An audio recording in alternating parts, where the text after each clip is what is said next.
Start करते हैं guiding का चैप्टर 63 की पार्ट सी की वीडियो को।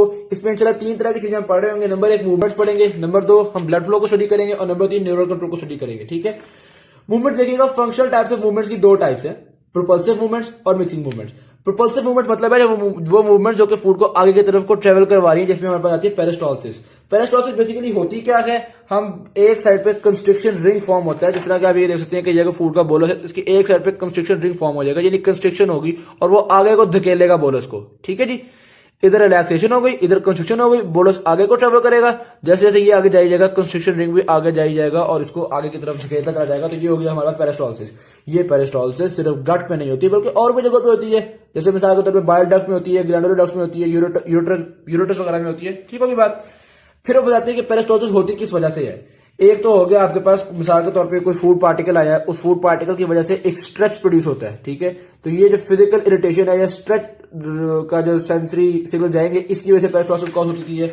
स्ट्रेच की वजह से हो सकती है, किसी केमिकल की वजह से हो सकती है, फिजिकल इरिटेशन की वजह से होती है, सिंपैथेटिक नर्व सिग्नल्स की वजह से हो सकती है। तो मुख्तलिफ चीजें जो कि पेरिस्टालसिस को इनिशिएट करवा सकती हैं, और इस पेरिस्टालसिस में मेजर रोल मायोन्टेरिक प्लेक्सस का होता है।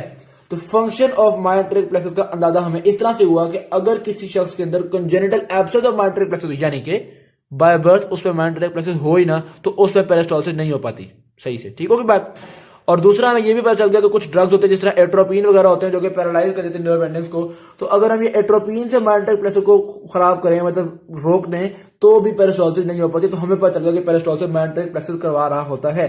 थोड़ा सा मैं आपको मैकेनिज्म एक्सप्लेन करने लगा हूं, जो कि यहाँ गाइड में मैंने लिखा हुआ, बड़ा इंटरेस्टिंग है। लेकिन ये देखिएगा, कंसिडर करें मायोन्टेरिक प्लेक्सस के कुछ न्यूरॉन्स ऐसे हैं जो इस साइड पे, बैक साइड पे, ये देख लें, ये मिसाल के तौर पे ये गट का ओरल एंड है, माउथ वाला एंड, और ये हमारे पास गट का एनल एंड है।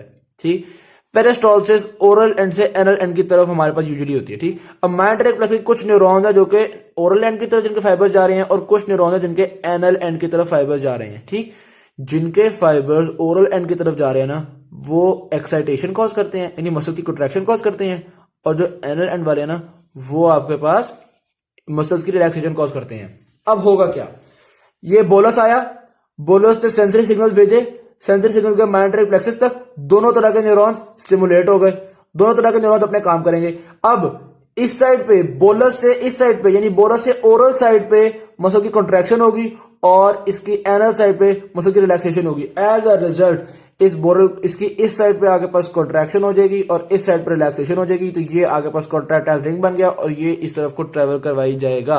तो ये आपने देखा मायोन्टेरिक प्लेक्सस किस तरह से काम करता है।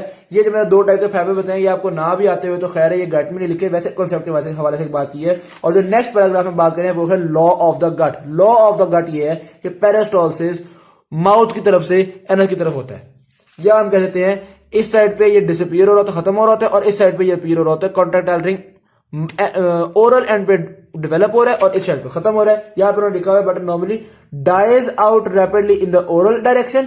ठीक है, और continuing for a considerable distance towards the anal.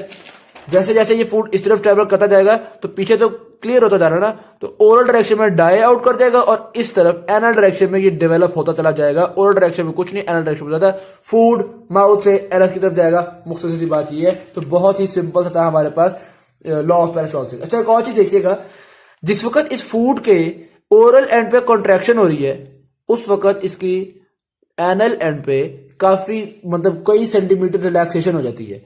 ये जो कई सेंटीमीटर्स की रिलैक्सेशन है, इसको हम नाम देते हैं रिसेप्टिव रिलैक्सेशन। ठीक है, gut sometimes relaxes several centimetres downstream towards the anus which is called as receptive relaxation. तो लॉ ऑफ गट समझ में आ गई, जिसके मुताबिक माउथ की साइड पे डिसअपीयर होगा, एनस की साइड पे ये डेवलप होगा पेरिस्टालसिस, और दूसरी चीज ये है कि रिसेप्टिव रिलैक्सेशन हो रही है इस तरफ को। ठीक, सेकंड मूवमेंट आती है आपके पास मिक्सिंग मूवमेंट। ये वो मूवमेंट है जिसकी वजह से कॉन्ट्रैक्शंस तो हो रही हैं लेकिन फूड आगे की तरफ ट्रेवल नहीं कर रहा। क्या वजह है? मिक्सिंग मूवमेंट दो तरह की हो सकती है। नंबर एक ऐसी मिक्सिंग मूवमेंट हो सकती है जिसमें आपके पास फूड चर्न और जिस तरह मिसाल के तौर पर ये देखिएगा, ये आपके पास एक स्फिंक्टर है। ठीक है, पेरिस्टालसिस के थ्रू ये फूड पार्टिकल आता जा रहा था, हम इसको ला रहे हैं, अब आगे स्फिंक्टर क्लोज्ड है, स्फिंक्टर खुल ही नहीं रहा, तो क्या होगा, फूड पार्टिकल आगे तो जा नहीं सकेगा। एज अ रिजल्ट यहाँ पे पिचक जाएगा ये फूड पार्टिकल, ये पीछे से हम इसको फोर्स लगाएंगे और ये आपके पास ग्राइंड हो जाएगा फूड पार्टिकल, ये वापस इधर आ जाएगा, फिर एक और पेरिस्टोसिस की आएगी और वो इसको फिर इसका रौन देगी। ये करते करते ये जो अच्छी तरह इसकी मिक्सिंग होती जाएगी और ये चर्न हो जाएगा हमारे पास। सही होगी बात। चर्न होने की पहली रीजन क्या हो गई कि आपके पास ये जो स्फिंक्टर है ये ओपन ही नहीं हो रहा। मिक्सिंग बेसिकली होती क्यों है? ताकि अच्छी तरह ये अपने एंजाइम्स वगैरह के साथ मिक्स वगैरह हो जाए और दूसरा सरफेस ये इंक्रीज कर जाए, टूट जाए थोड़ा सा, इस तरह से काम हो जाए। ठीक है, तो पहली चीज हमने देखी स्फिंक्टर नहीं खुल रहा जिसकी वजह से हो गई। और दूसरी चीज होती है इंटरमिटेंट कॉन्ट्रैक्शन। इंटरमिटेंट कॉन्ट्रैक्शन में क्या होता है? मिसाल के तौर पे ये आपके पास गट है, इसके अंदर ये फूड है, ठीक, ये कुछ जगहों पे कॉन्ट्रैक्शन हो गई, ठीक है, ये 3-4 जगह पे कॉन्ट्रैक्शन हो गई जिसकी वजह से फूड पार्टिकल वो इस तरह से डिवाइड हो गई। अब मुझे बताइए जो कॉन्ट्रैक्शन ये फूड आगे तो ट्रेवल नहीं कर रहा ना, आगे तो ट्रेवल तब करता है अगर मूविंग कॉन्ट्रैक्टाइल रिंग हो या कॉन्ट्रैक्टाइल वेव हो। ठीक है, एक ही बात है। तो ये आपने देखा इसके अंदर फूड को हमने इस तरह कई कंपार्टमेंट में डिवाइड कर दिया, फिर ये वाली जगह रिलैक्स कर गई और ये वाली जगह जो थी ये कॉन्ट्रैक्ट कर गई, जैसा कि यहाँ पे देख सकते हैं जगह कॉन्ट्रैक्ट कर गई। जब ये वाली जगह कॉन्ट्रैक्ट करेंगी तो ये जो फूड पार्टिकल था वो टूट के आधा इधर चला जाएगा, आधा चला जाएगा। ये देखें, आधा इधर आ गया, आधा इधर आ गया, इस तरह आधा इधर आ गया, आधा इधर आ गया। सही होगी बात। तो अल्टीमेटली फिर यहाँ तो करते करते यानी मुख्तलिफ जगहों से हम उसको दबाते रहेंगे, पिचकाते रहेंगे, फूड आगे ट्रेवल नहीं करेगा, अलबत्ता उसकी मिक्सिंग हो जाएगी। तो ये कभी यहाँ पे कॉन्ट्रैक्शन हो जाएगी, कभी यहाँ पे कॉन्ट्रैक्शन हो जाएगी। ये हो गई आपके पास लोकल इंटरमिटेंट कंस्ट्रक्टिव कॉन्ट्रैक्शंस। ठीक होगी बात। मिक्सिंग मूवमेंट दो तरह से हो गई, एक चरण जिसमें आपके पास आगे स्फिंक्टर ही नहीं खुल रहा और दूसरा इंटरमिटेंट कॉन्ट्रैक्शन की वजह से इस पे फूड आगे ट्रेवल नहीं करेगा, सिर्फ मिक्सिंग होगी। तो movements I hope so clear हो गई। फिर आते हैं ब्लड सप्लाई की तरफ। अब ब्लड फ्लो की बात करें तो वो यहाँ पे बताते हैं कि यहाँ पे बेसिकली स्प्लैंक्निक सर्कुलेशन होती है, यानी कि गट के लिए कोई खास इसकी अपनी ब्लड सप्लाई नहीं है, बल्कि स्प्लैंक्निक सर्कुलेशन होती है जो कि गट से भी ब्लड को ले रही होती है, स्प्लीन से भी, पैंक्रिया से भी। ठीक है बात। अब स्प्लैंक्निक सर्कुलेशन ने इन सारी जगहों से ब्लड को कलेक्ट किया और ब्लड पे जाता है पोर्टल वेन में। इन ऑर्गन से ब्लड गया पोर्टल वेन में, पोर्टल वेन से ब्लड आता है लिवर में। ठीक होगी बात। और लिवर में जाके वो बहुत फाइन कैपिलरीज फॉर्म कर रहा होता है और लिवर सिनोसॉइड से गुजर रहा होता है। अब लिवर सिनोसॉइड में दो तरह के काम होते हैं। पहली बात, यहाँ पे आपके पास दो तरह के सेल्स होंगे, एक होंगे हेपेटिक सेल्स जो कि लिवर के अपने सेल्स हैं और दूसरे उसमें होते हैं रेटिकुलर एंडोथेलियल सेल्स, माइक्रोफेजेस वगैरह, फैगोसाइटोसिस जिन्होंने करना होता है, ये वाले सेल्स भी यहाँ पे मौजूद होते हैं। ठीक है, अब होगा क्या? पहली बात तो यह है कि अगर ये ब्लड गट से भी आ रहा है ना, तो गट से कोई बैक्टीरिया वगैरह अगर इस ब्लड में एंटर हो गया है तो सिनोसॉइड्स के ये जो रेटिकुलर एंडोथेलियल सेल्स हैं ये उन बैक्टीरिया को या जो और पार्टिकुलर मैटर है उनको रिमूव कर देते हैं। तो पहली बात तो लिवर में जाते साथ ब्लड फिल्टर हो जाता है। और दूसरी बात, जो न्यूट्रिएंट्स एब्जॉर्ब होते हैं गट में, उनमें से भी बहुत से न्यूट्रिएंट्स हेपेटिक सेल्स और रेटिकुलर एंडोथेलियल सेल्स, ये दोनों सेल्स एब्जॉर्ब कर लेते हैं, लिवर में रख लेते हैं या उनको स्टोर कर लेते हैं, टेम्पररी स्टोर कर लेते हैं।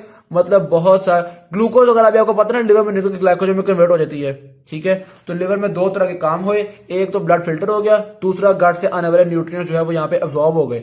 ये सारा कुछ करने के बाद आगे ब्लड को लिवर से भेजा जाता है वेना कैवा के अंदर। तो ब्लड इन ऑर्गन से गया पोर्टल वेन, पोर्टल वेन से गया लिवर साइनोसॉइड्स और लिवर साइनोसॉइड से वापस चला जाएगा वेना कैवा। अच्छा, एब्जॉर्प्शन की बात की जाए तो गट से न्यूट्रिएंट्स वगैरह एब्जॉर्ब हो रहे होते हैं हमारे इसके अंदर कैपिलरीज के अंदर, विलायकी कैपिलरीज के अंदर, लेकिन जो फैट्स हैं वो ब्लड के अंदर नहीं एब्जॉर्ब होते बल्कि वो लैक्टियल्स के अंदर, लिम्फेटिक सिस्टम के अंदर एब्जॉर्ब हो रहे होते हैं। तो ये हमें पता चलेगा कि गट से फैट एब्जॉर्ब होकर ब्लड में नहीं आएंगे। डन के बाद फिर देखते हैं एनाटॉमी को, यानी कि थोड़ा थोड़ा स्ट्रक्चर आपको बताए हुए हैं कि गट को जो सप्लाई कर रही है स्मॉल इंटेस्टाइन्स को, लार्ज इंटेस्टाइन्स को, इसके लिए सुपीरियर मेसेंट्रिक आर्टरी होती है, इंफीरियर मेसेंट्रिक आर्टरी होती है और स्टमक के लिए सीलियक आर्टरी होती है। ठीक है, इंटेस्टाइन्स के लिए ये वाली आर्टरी हो गई, स्टमक के लिए यहाँ पर सीलियक आर्टरी हो गई।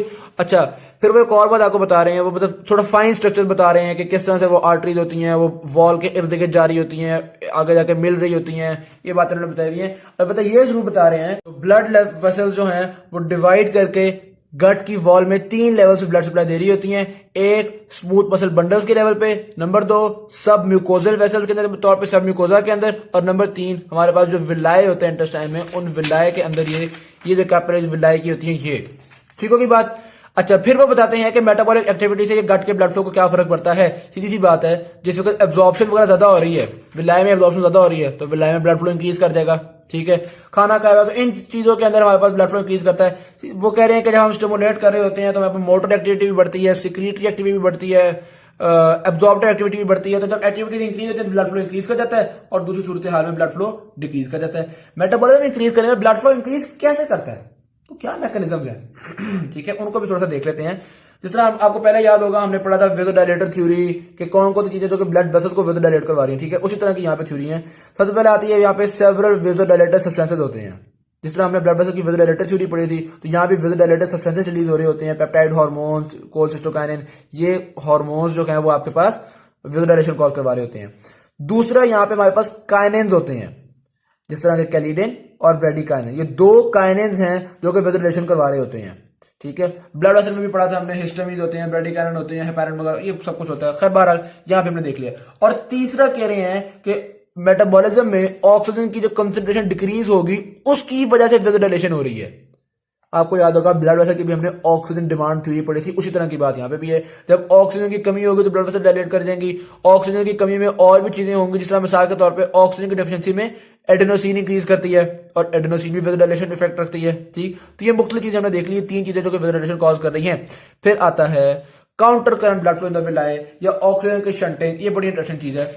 इसमें वो ये कह रहे हैं, अब ये देखें कैपिलरीज बड़ी क्लोज हैं, इन कैपिलरीज में ऑक्सीजनेटेड ब्लड है, इसमें डीऑक्सीजनेटेड ब्लड है। अब होता क्या है, विलाय में ब्लड आना शुरू हुआ, यहां पे आर्टरी से ऑक्सीजन निकली, डिफ्यूज आउट की और यहां पे वेन्स के अंदर चली गई। तो ऑक्सीजन इधर की कैपिलरीज में से या आर्टीरियल एंड में से ऑक्सीजन निकली और यहां पे चली गई। ऊपर तो ऑक्सीजन से इसे जा ही नहीं सकी, यानी कि इस ऑक्सीजनेटेड ब्लड में से काफी सारी ऑक्सीजन यहीं से निकल के यहां चली गई थी वेन्स में, तो ऊपर तक यानी विलाय की टिप्स तक प्रॉपर ऑक्सीजन नहीं पहुंच पाती। ऑक्सीजन शंटिंग की वजह से ऑक्सीजन प्रॉपरली विलाय की टिप तक नहीं पहुंच पाती। नॉर्मल कंडीशंस में इससे कोई खास फर्क नहीं पड़ता, लेकिन अगर हमारे पास एब्नॉर्मल कंडीशन जैसा शॉक हो, कोई ऑलरेडी ऑक्सीजन की कमी हो, एनीमिया वगैरह हो, तो फिर हम कहते हैं इसकी वजह से विलाय की ऑक्सीजन की कमी हमें फर्क पड़ सकता है, इवन विलाय की डेथ भी हो सकती है, ठीक। तो ये एक जरा इंटरेस्टिंग चीज है, डिफरेंट चीज है, इसलिए इंपॉर्टेंट भी है। Counter current blood flow in the villi, जिसमें हमने ऑक्सीजन शंटिंग को स्टडी कर लिया। आखिर में आते हैं नर्वस कंट्रोल की तरफ। ये बेसिक वही बातें जो पहले ऑलरेडी पढ़ चुके हैं। सिंपैथेटिक नर्वस सिस्टम जो है वो आपके पास इसको इनहिबिट कर रहा होता है, जो दूसरा सिस्टम है पैरासिम्पैथेटिक इसको एक्साइट कर रहा होता है। सिंपैथेटिक नर्वस सिस्टम वेज़ोकंस्ट्रिक्शंस कॉज करवा रहा है और वो बता रहे हैं ये जो वेज़ोकंस्ट्रिक्शन है ये कई मिनट्स बाद खुद ही खत्म हो जाती हैं, खुद ही नॉर्मलाइज हो जाती हैं। ये जो नॉर्मलाइज होना है इसको हम कहते हैं ऑटो रेगुलेटरी एस्केप। तो ऑटो रेगुलेटरी एस्केप का क्या मतलब है कि जो कंस्ट्रिक्शन बनी हुई थी वो कुछ मिनट्स के बाद खुद ही खत्म हो जाती है, इसको हमने कह दिया ऑटो रेगुलेटरी एस्केप, ठीक है। उसके अलावा वो ये बता रहे हैं कि सिंपैथेटिक नर्वस सिस्टम क्या क्या काम कर रहा होता है, इसकी वेज़ोकंस्ट्रिक्शन से क्या फर्क पड़ता है, किस वजह से वेज़ोकंस्ट्रिक्शन कर रहे हैं। दो वजूहत है। नंबर एक, ये वेज़ोकंस्ट्रिक्शन करवाते हैं ताकि ज्यादा ब्लड गट में ना जाए, बल्कि एक्सरसाइज के दौरान जहां हमें जरूरत है वहां ब्लड जाए, तो blood flow in the gut decrease कर देता है। और नंबर दो, ये large volume veins, intestinal veins और मेसेंट्रिक वेन्स, इन वेन्स को भी कॉन्ट्रैक्ट करवाता है ताकि इन वेन्स के अंदर जो एक्स्ट्रा ब्लड स्टोर हुआ है, जो ब्लड रिजर्वॉयर है, वो भी आगे चला जाए। तो वो बता रहे हैं कि वेन्स को कंस्ट्रक्ट करवा के कुछ तकरीबन 400 ml एक्स्ट्रा ब्लड यहां से निकाल लेता है। ये जो सिंपैथेटिक नर्वस सिस्टम है ना, ये इन वेन्स में से 400 ml ब्लड को निकाल लेता है, यानी कि बाकी सर्कुलेशन में ले जाता है। तो ये हमने देख लिया। नर्वस सिस्टम में कोई खास चीज नहीं थी। एक ऑटो रेगुलेटरी एस्केप देख लें, दूसरा वेन्स की कंस्ट्रिक्शन देख लें, बाकी चीजें पहले पढ़ चुके हैं कि पैरासिम्पैथेटिक नर्वस सिस्टम एक्साइट कर रहा है यानी वेज़ोडाइलेशन, और दूसरा वेज़ोकंस्ट्रिक्शन कर रहा है। सिंपल चीजें हैं। Thank you very much. Video अच्छी लगी शेयर जरूर कीजिएगा, चैनल को सब्सक्राइब कीजिएगा। अल्लाह हाफिज।